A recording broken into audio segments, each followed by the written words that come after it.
there's just a couple of issues here that the Shaykh mentions, which is, if someone was to say, if we can also say to the sinful person who says, for example, well, look, it's decreed upon me that, I drink and I gamble and I do not perform my obligations. It's decreed upon me. And so we say to him, well, how did you come to this knowledge that Allah had decreed upon you? Like, how do you actually know that? How do you know what's in the decree of Allah? How did you come to know what's going to happen? And how do you actually know that this is from the decree of Allah? And, did Allah reveal this knowledge to you? How did you get this knowledge? Because remember, al-qadr is the knowledge of Allah of what is going to happen. And that knowledge has also been written down. So how did you, when you use the argument, oh, well, it was written for me to, drink alcohol and to, whatever. How did you know that before doing it? How did you know that? There's no way for you to know that, right? And so if you do not have knowledge of that before it happens, before you do it, then how can you know something which is majhul, which is unknown to you, to be an actual argument for you? You can't do that, can you? You can't say, well, it's decreed for me, to drink alcohol tomorrow, or to, miss my obligations tomorrow. It's decreed for me, and then you don't do it. But then you don't have the knowledge that that's actually been decreed upon you. So how is that now an argument? You can't really use that as an argument. And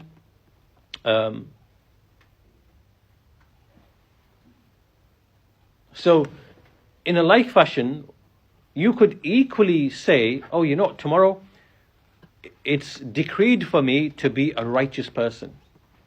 You could have actually said that. You could have said, oh yeah, tomorrow it's actually decreed for me to refrain from alcohol and to be good to my parents and to give charity and to establish my obligations. That's what's decreed for me to tomorrow. And then you would use that. So why did you use that argument? Why did you use this one but not that one? Right? And what's the distinguish between what, that you should be saying this one and not that one? So this is not an argument, because you are just simply using what is unknown to you to justify your disobedience and your sin and the life that you want to live. So this is not really an argument. Then also on top of this, the Shaykh goes on to say that, in fact, all of your other deeds, everything else you do, shows that this argument you are using is actually false, right?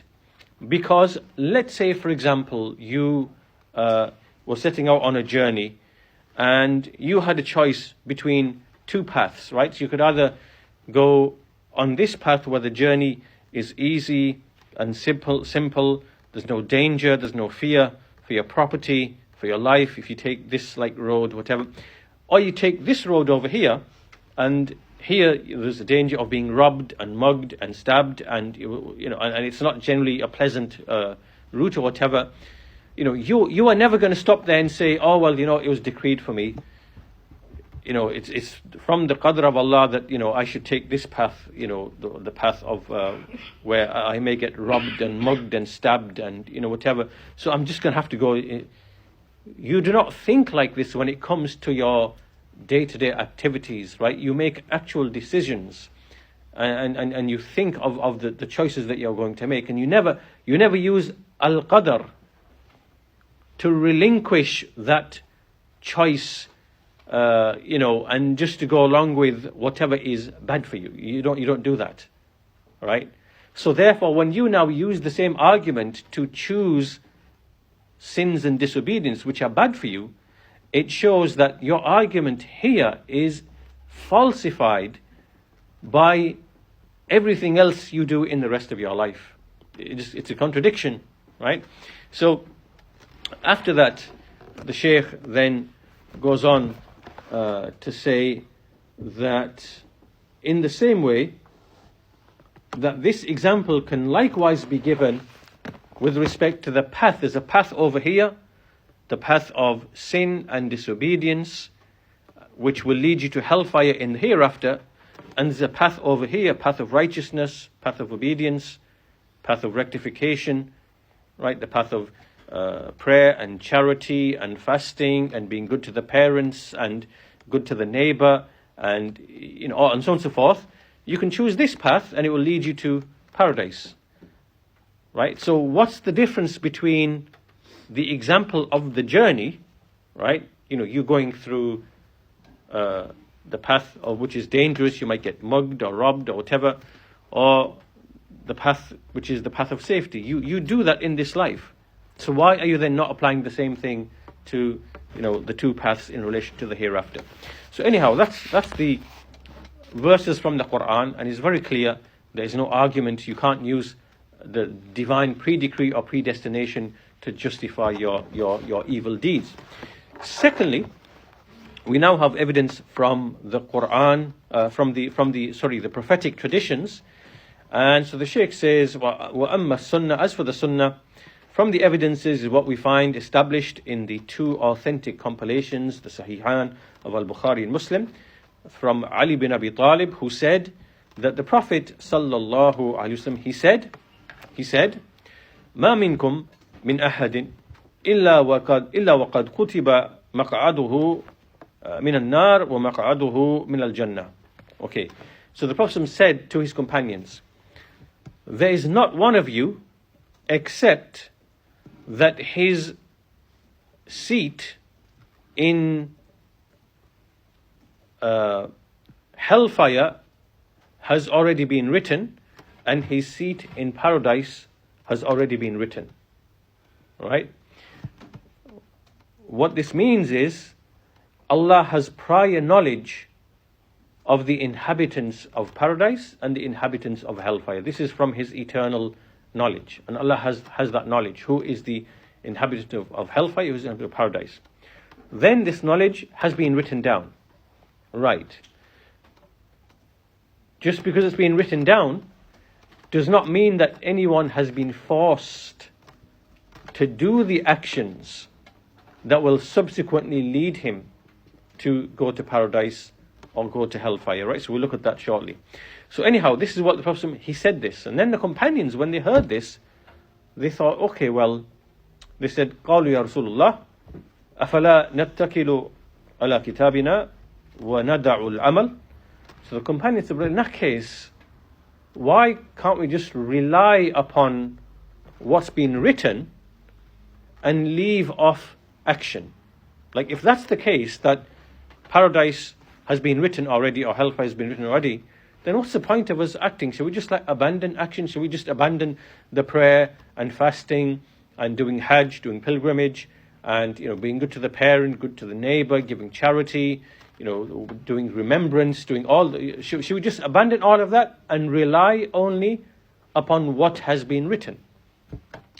So the Prophet ﷺ, he said to them, i'malu, he said, work deeds, do deeds. فَكُلٌّ مُيَسَّرٌ لِمَا خُلِقَ لَهُ. Because every person it will be facilitated for him, it will be made easy for him to do that for which he was created, to do what he was created for. As for the one who is from the people of happiness, meaning of paradise, then the deeds of the people of happiness will be facilitated for him. And as for the one who is from the people of wretchedness, meaning the people of hellfire, then the deeds of the people of hellfire will be facilitated for him. Right? Then the Messenger of Allah, he mentioned a passage from the Quran. And in this passage, which is in Surah Al-Layl, towards the end of the Quran, فَأَمَّا مَنْ أَعْطَى وَاتَّقَى وَصَدَّقَ بِالْحُسْنَى فَسَنُيَسِّرُهُ لِلْيُسْرَى وَأَمَّا مَنْ بَخِلَ وَاسْتَغْنَى وَكَذَّبَ بِالْحُسْنَى فَسَنُيَسِّرُهُ لِلْعُسْرَى. So Allah said, as for the one who gave in charity and who feared, meaning feared Allah, and he believed in, meaning paradise and the hereafter, then we shall make easy for him the path of easiness. We shall make it easy for him. And as for the one who was stingy, meaning he didn't give in charity, and he considered himself to be self-sufficient, and he disbelieved, meaning in the hereafter, paradise, and so on and so forth, then we shall make easy for him. We shall make easy for him, like the path of, like the difficulty, and difficult for him to do the righteous deeds. So, what do we take from this this hadith, this tradition? So, the Shaykh goes on to explain that this is like, for example, if a person says, if Allah has decreed for me to have a son, then what's the point in me getting married? Right? Getting married to have relations in order to then have a child. Like the person who says this,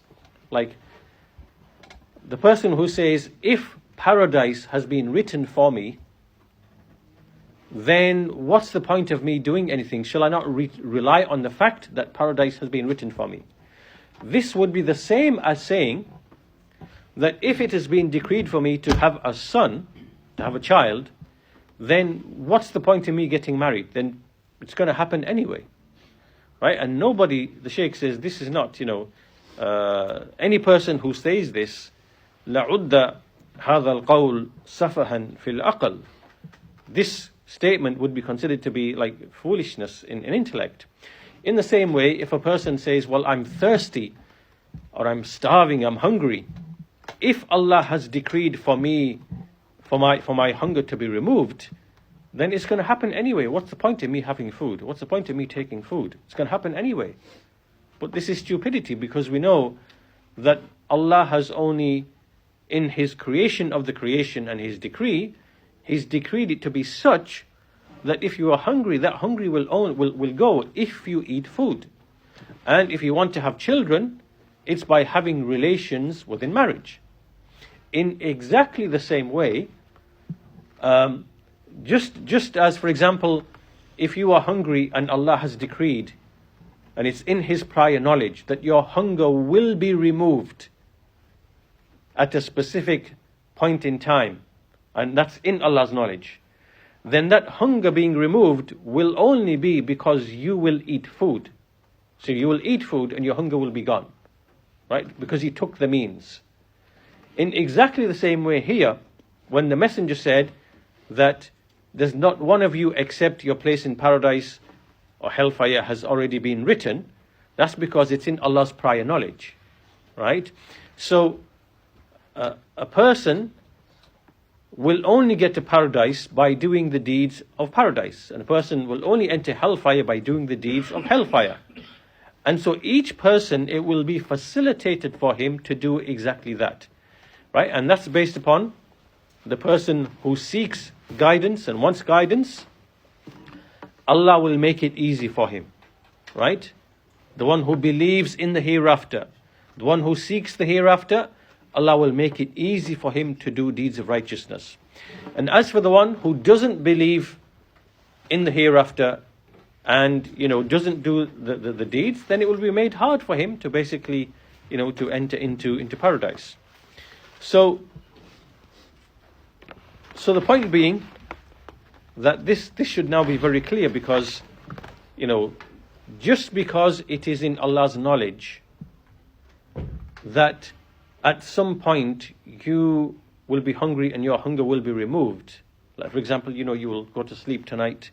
In the morning you will wake up and you'll feel hungry, you will feel whatever, or thirsty even, right? And so that's in Allah's knowledge. That's going to happen, and it's written down as well. So you don't now say, well, okay, well, if it's written and whatever, then there's no point in me actually drinking any water in the morning or having any food, because my thirst or my hunger is going to go anyway. Now, if you were to think like this, you would be counted as the Shaykh says, idiocy, it's a foolishness in intellect. So in the same way, just because it is in Allah's knowledge that these people here are in paradise and these people there are in hellfire, it doesn't mean that you say, well, okay, if that's in Allah's knowledge and it's written down, then obviously there's no point in me praying and fasting and doing righteous deeds, because it's going to happen anyway. No, it's not. Right? You only enter paradise through the ways and means which have been legislated for that to happen. And so what this means is that you don't rely upon the decree, al-qadr, that Allah has decreed things. Rather, you take the ways and the means. And the one who seeks the hereafter and paradise, Allah will make it easy for that person. Right? So that's why you see the believer who believes that he will be resurrected, he will be held to account, he will be rewarded, good with good, evil with evil. Right? This person has the seeds of Iman in his heart. Allah will now make it easy for this individual to do righteous deeds and to take the ways and means through which he will enter into paradise after Allah's mercy. On the other hand, you have a disbeliever who basically believes, Darwinian evolution, there's no purpose to life, there's no hereafter, there's no resurrection, there's no absolute right and wrong. And so, I'll make my own philosophy and I'll decide what's right and wrong. And, he just lives that life. Well, okay, that's what you've chosen. Allah will make it easy for you to, to do the deeds that basically are going to eventually lead you into hellfire, because you've been written for hellfire. But at the same time, no one has forced you to do anything. You were given the opportunity to act. Right? You were given the opportunity to act, but you chose to act and to do things that would be the means for you entering into hellfire. Right? So the point being here is that where are we? Yeah. So this is an evidence from the prophetic Sunnah that shows no, you cannot use al-qadr as an argument. You can't say, if I'm decreed to be in paradise, I might as well just sit and do nothing, because then I will go to paradise anyway. You don't think like that. Right? So that hadith is a clear proof, because the Messenger said, rather you should work, do deeds, because everything will be made easy for the person to whatever his destination is. Okay, so that's evidence from the Sunnah, and there are other evidences as well. Now we come to arguments of reason. Right? Now we come to arguments of reason and intellect. And the first, so the Shaykh says, وَأَمَّا النَّظَرْ فَمِنْ أَدِلَّتِهِ, as for reason or intellect, from its arguments is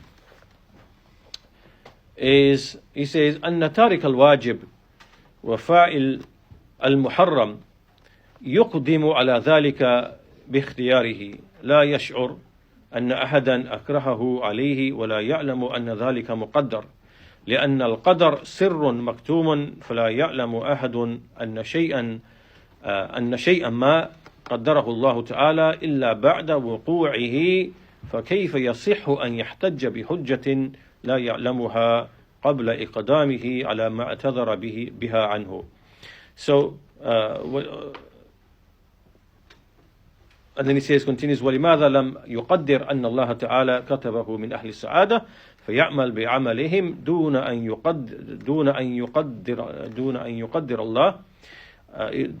يقدر أن الله كتبه من أهل الشقاوة ويعمل بعملهم.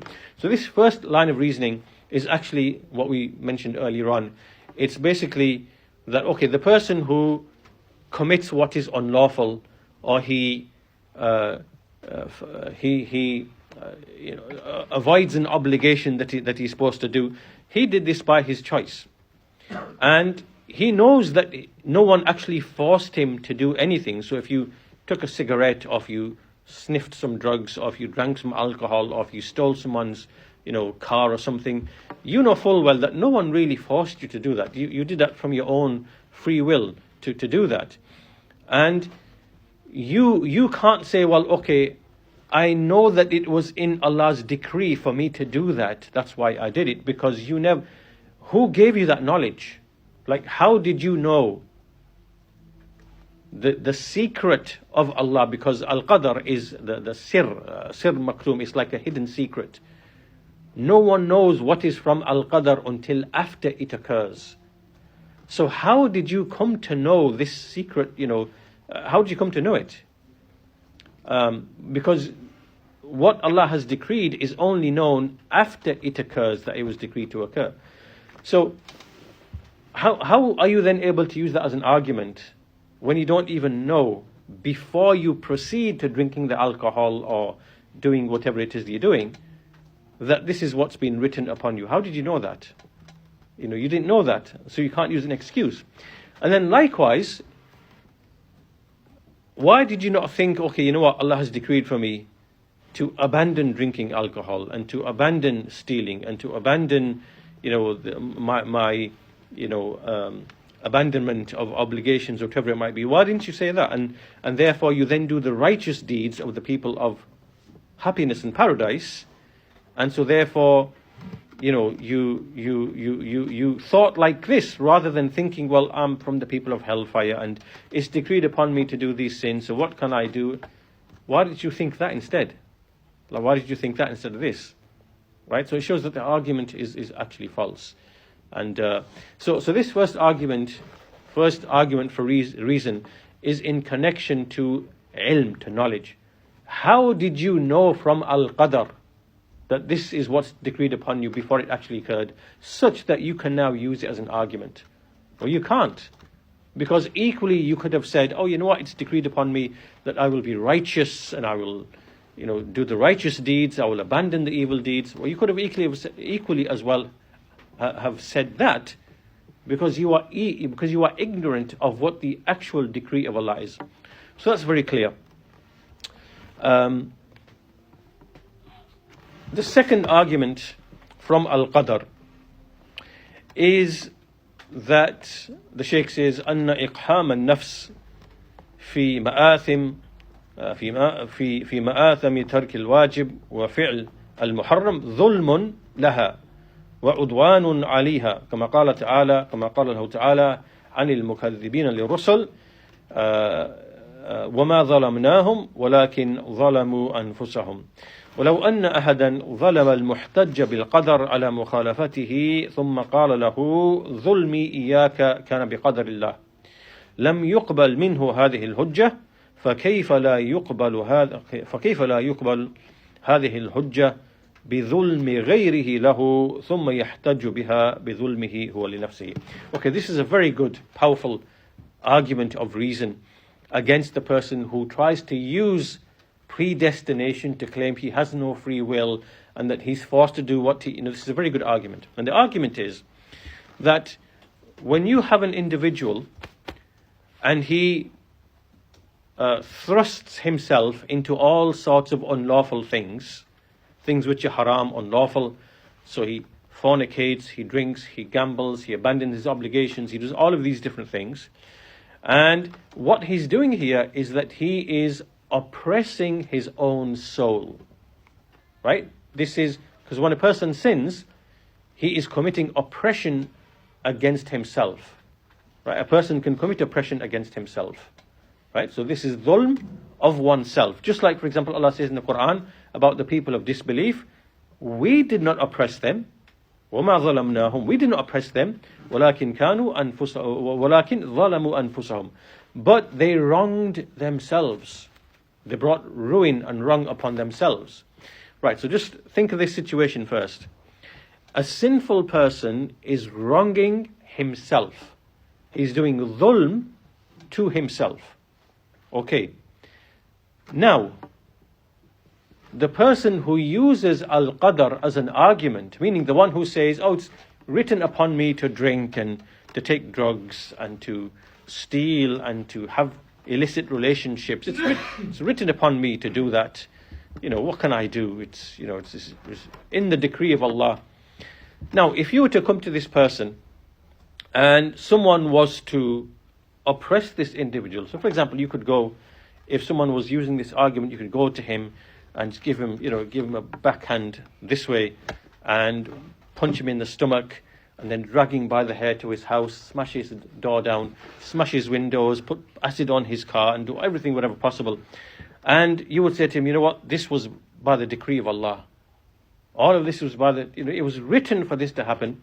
And so you have no, obviously I'm sure you're going to be happy that with the decree of Allah, just like you're happy with committing sins and, but he would never accept this. He would never say, so, if you have to give him a slap, he would say, oh yes, the decree of Allah. And you punch him in the stomach, oh yes, the decree of Allah. And you smash his door down, oh yes. He's not going to make that argument, he's not going to say that. And he would want justice, right? He would take action against you, he'd report it to the police, he'd, get compensation, whatever it might be. He would never ever accept this argument if you were to actually oppress him, right? So the argument being, how can you use as an argument to justify your oppression of your own soul, while at the same time you would never accept someone else oppressing you? Like, so this is like a big contradiction, right? You would actually demand justice. If someone wronged you, robbed you, stole from you, destroys your property, kills someone in your family, you would demand justice. You would never say, oh, this is the decree of Allah. You would never say that. And this shows that this argument is foolish. And in fact, while we are on this topic, and I think I might have raised it previously as well, this is where we also look at the arguments of like the atheists as well, the atheists, the materialists. There was a clip of that's his name, yeah. There's a kind of actor comedian called Stephen Fry, right? You might have heard of him or whatever. I think that's his name, Stephen Fry. And there's an interview where he's being asked by somebody that if you were to meet God, so he's an atheist. He's an atheist. If you were to meet God, what would you say to him? So he goes, well, what I would say to God would be cancer in children, leukemia. Like basically what he's trying to say is like, how can you be a good God? And how can we see all this evil and harm and pain and suffering, in disease in children? And that's his basic point, right? That this is what he would say. Now, obviously, this argument is an argument of emotion. This is an emotional argument, right? And it's a contradiction because this is actually is an illegitimate thing for you to say because in your mind there actually is no creator to begin with, right? So there is no God, there is no creator, there is no being. It's a figment of the imagination. It's been made up by people, right? So if that is what is factual reality, then this argument and raising this argument and using this line of reasoning is not possible for an atheist. You can't come along and say, well, there can't be a God because there's so much suffering, and how can be suffering alongside, this is evil, this must be an evil God, this must be a angry God, this must be this line of thought is not legitimate for you to raise and to start speaking like this, because it's only one of two things. Either subconsciously, in your subconscious mind and in your psyche or in your fitra, your natural disposition, there is an innate acknowledgement that there is a being behind this creation. And therefore, instinctively, you are trying to put the blame, right, as an emotional argument, right, upon this being. And you're doing it subconsciously. So really, deep down, you actually do believe in a creator or a being, right? Because instinctively, emotionally, and subconsciously, you are being led to put blame on a being, which means that there must be a being, right? It's either that, or you are mentally ill. You are mentally sick, because you are imagining, because in your mind something doesn't exist and is a figment of the imagination, and there is no creator because there's only evolution, but yet you want to pour anger and scorn and resentment against a being that doesn't actually exist. Right? So that means that this now is a mental issue. You need some help mentally. Instead, what you should be saying, what the atheist should be saying, is, well, since there's cosmic evolution, and then there's biological Darwinian evolution, and since that explains everything that comes to be, inclusive of everything like war and exploitation, and, for example, when it comes to illness and disease, why is the disease? Well, it's because there are greedy capitalists, who basically cut corners, and they make pollution, and they create synthetics, and they put it in our food, and because of malnutrition on the one hand and toxicity on the other hand, these diseases arise and whatever. All of this is like part and parcel of the cosmic, geological, then biological evolution. It's all Darwinian. So what we should be saying, well, cancer is just it's part of survival of the fittest, and it's just Darwinian evolution. That's what you should be saying. That's what your answer should be, as an atheist. You shouldn't be trying to put the blame on what is to you an imaginary being that doesn't actually exist. Right? You can't be doing that, right? And likewise, if someone was to shoot you dead, that would just be, that's survival of the fittest. That's simple Darwinian evolution. I was dumb enough to be shot dead. So obviously I don't deserve to survive because obviously I wasn't smart enough to not be shot dead. Do you understand? So, there is no argument here along the lines of justice, because this is to do with justice, but also from the angle of evil as well. Like the atheists would bring this from the angle of evil. How can there be evil if there's a God? Why is there leukemia? Why in children? Why are children being trafficked and killed? And war and whatever. Well, that's just survival of the fittest, Darwinian evolution. That's all that is for you. For you, that's all that is. Why are you angry? What are you angry about? What do you want to get angry against? Molecules, against like the oxygen atom, and what do you want to be angry at? Because that's Darwinian evolution. Why are you trying to blame a God? So it doesn't make any sense. There's no rationality here for the atheist to use this type of argument. So that's really number 2.